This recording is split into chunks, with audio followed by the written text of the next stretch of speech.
مامون الرشید کے زمانے میں اس کے دربار میں علمی مجالس لگا کرتی تھی۔ یہ قدیم زمانے میں مسلمان بادشاہوں کا طرز عمل ہوتا تھا کہ ان کے دربار میں مختلف فنون کے ماہرین ہوتے تھے، تو وہاں علوم اسلامیہ کے ماہرین علماء بھی موجود ہوتے تھے، اور بادشاہ خود صاحب علم ہوتا تھا، علم دوست ہوتا تھا۔ تو اس قسم کے مجالس ہوتی تھی جس میں علماء کے درمیان مباحثے ہوتے تھے۔ ایسی ہی ایک بحث جاری تھی علماء کے درمیان کسی علمی مسئلے میں۔ اتنے میں باہر سے ایک بڑا وجیح شخص آیا اور وہ آ کر دربار میں بیٹھا، اس علمی مجلس میں حصہ لینے لگا، بڑھ چڑھ کر وہ بولتا رہا، اپنا نقطہ نظر بیان کرتا رہا۔ جب مجلس اختتام کو پہنچی تو بادشاہ نے اس سے پوچھا کہ تم کون ہو؟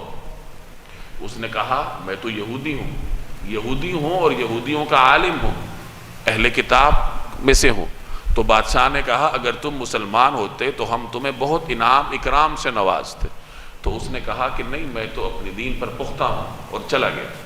اب عرصہ گزر گیا، کوئی 1 سال کے بعد پھر اسی طرح کی مجلس بپا تھی، اور علماء اس میں بحث کر رہے تھے، دلائل دے رہے تھے، ایک علمی دلائل کی مجلس تھی۔ پھر وہی شخص آیا، آ کر بیٹھا، گفتگو کرتا رہا، دلائل دیتا رہا، اور جب مجلس اختتام کو پہنچی تو بادشاہ نے اس سے کہا کہ ارے بھائی تم وہی نہیں ہو جو گزشتہ سال آئے تھے اور تم نے کہا تھا کہ میں یہودی ہوں؟ اس نے کہا ہاں میں وہی ہوں۔ تو پھر اس نے کہا کہ بات یہ ہے کہ جب میں یہاں سے گیا تو آپ کی پیشکش پر غور کرنے لگا، آپ نے مجھے کہا کہ اگر تم مسلمان ہوتے تو اچھا ہوتا، تو میں اس پر غور کر رہا تھا۔ پھر میں نے سوچا کہ میں مختلف مذاہب کا مطالعہ کرتا ہوں، ان کی جانچ کرتا ہوں۔ چنانچہ میں نے ایک طریقہ آزمایا، میں نے پہلے تورات اٹھائی، اس کو بہت خوشخط طریقے سے لکھا اور اس میں اپنی منچاہی تبدیلیاں کر دی، اور تبدیلیاں کرنے کے بعد میں نے وہ جا کر اپنے یہودیوں کے عالم کو پیش کی۔ اس نے بغیر کسی قسم کے بحث کے وہ مجھ سے لے لی، شکریہ کے ساتھ وہ کتاب رکھ لی۔ پھر میں نے انجیل اٹھائی، میں نے بہت خوشخط طریقے سے اس کو تحریر کیا، اس میں تبدیلیاں کی اپنی منچاہی، وہ میں نے جا کر عیسائی علماء کے سامنے پیش کی، انہوں نے بھی بہت خوشی کے ساتھ رکھ لی۔ پھر میں نے قرآن کریم پر یہ حربہ آزمایا، میں نے خوشخط طریقے سے لکھا اور اس کے اندر تبدیلیاں کی اور مسلمان علماء کے پاس لے گیا۔ تو مسلمان علماء نے کہا کہ ہم تو ایسے قبول نہیں کریں گے، ہم تو پہلے اس کو دیکھیں گے کہ تم نے اس میں کوئی تبدیلی تو نہیں کی۔